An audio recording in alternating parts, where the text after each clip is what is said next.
안녕하세요. 제가 주식 투자를 하면서 배운 교훈이 하나 있는데요. 비싸면 안 사면 그만이라는 겁니다. 하지만 이번에 보셨겠지만 비싸질수록 미쳐서 날뛴다는 거죠. 재작년 그 고점의 주식, 아파트 암호화폐로 다들 얼마나 미쳐서 날뛰었나요? 고점에 다다를수록 상승 속도와 상승 각도가 급격히 높아지는 특성이 있는데요. 이는 불나방들을 끌어들이는 촉매와 같은 역할을 하게 됩니다. 따라서 몸이 달아오른 불나방들이 물불 안 가리고 돌격 앞으로 하게 되는 겁니다. 이 과정에서 엄청난 거품이 만들어지는 거죠. 바로 이때 호재성 뉴스나 공시가 나오는 경우가 많습니다. 세력들은 이를 이용해서 바닥에서 똥값에 매집한 대량의 매물을 분할 매도하면서 빠져나오게 됩니다. 그리고 얼마 지나지 않아 설사가 나올 확률이 높습니다. 더 이상 고점에서 매수해줄 호구들이 없기 때문입니다. 때문에 비쌀 때는 무리하게 추격 매수를 할 게 아니라 느긋하게 기다리는 게 좋습니다. 아니면 그럴 땐 아예 관심을 갖지 마세요. 그게 최선입니다. 재작년처럼 괜히 기웃거려 봐야 고점에 물리거나 털릴 확률만 높아질 테니까요. 근데 인간이란 사회적 동물이기 때문에 오히려 반대의 현상이 벌어진다는 겁니다. 이미 선전, 선동, 세뇌된 군중 심리하에서 유행의 한가운데 휩쓸린 대중들은 세력을 확장하고 미쳐 날뛰는 것이 특성이기 때문입니다. 유행은 거품을 동반하고 정점을 향해 치닫는 패턴을 보입니다. 이런 동조 현상은 에너지가 소진되기 전에는 막을 방법이 없습니다. 마치 장마철의 태풍과 같죠.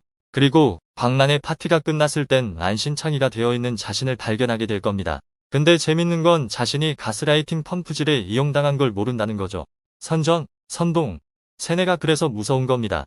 자신도 모르게 최상위 포식자들이 충실한 노예로 전락하기 때문입니다. 잠재의식을 지배당한 채 들러리 인생을 살게 되는 거죠. 여러분은 군중심리에 휩쓸린 집단이 얼마나 비이성적으로 행동할 수 있는지 알아야 합니다. 그들은 절대 단순한 집단이 아닙니다. 이들은 우연히 모인 사람들의 무리가 아니라 집단 정신이 형성된 단일체라는 거죠. 확증 편향에 경도되어 있기 때문에 관계를 보일 확률이 높습니다. 왜 주식시장에서 대중들이 미쳐 날뛰게 되는지 어느 정도 이해하게 되셨으리라고 봅니다. 주식시장에서 양의 무리에 합류하지 말고 외로운 늑대가 되어야 하는 이유가 여기에 있는 겁니다. 오로지 자신의 경험과 노하우를 바탕으로 홀로 판단하고 사냥을 해야 합니다. 그래야만 군중심리에 휩쓸려 돈지랄을 안 하게 되는 겁니다. 이미 바닥에서 많이 올라 비싸다면 관심을 갖지 마세요. 언제 설사가 나올지 알 수 없기 때문입니다. 지금 테슬라 주식을 보세요. 바닥에서 3,000원짜리가 순식간에 124만원을 찍더니 지금은 고점 대비 70% 가까이 폭락을 했습니다. 제가 재작년에 테슬라 주식 먹을 것도 별로 없고 고점이 멀지 않았으며 장기 투자하지 않는 것이 좋다고 말렸었는데요. 제 말을 들었으면 손해를 많이 줄였을 텐데 아쉽네요. 그래도 전 세계 1위 부자인 일론 머스크 형님한테 털렸다는 것에 위안을 얻으시길 바랍니다. 사이비 양아치에게 털린 것보다는 그래도 영광 아닌가요? 어쨌든 재밌는 일화를 하나 소개할까 합니다.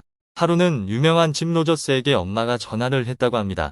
엄마는 주변에서 지금 주식 투자를 해야 한다고 들었다며 아들인 짐 로저스에게 추천 좀 해달라고 했답니다. 그때 짐 로저스의 답변이 무척 인상적인데요. 그는 엄마에게 지금은 주식시장이 고점이라서 매수할 만한 주식이 없다고 했답니다. 이게 바로 오늘 제가 말하려는 이야기의 핵심입니다. 주식시장이 과열되고 비싸 보이면 안 사면 그만이라는 겁니다. 왜냐고요? 기다리다가 보면 싸게 매수할 수 있는 기회가 오기 때문입니다. 바로 지금처럼요.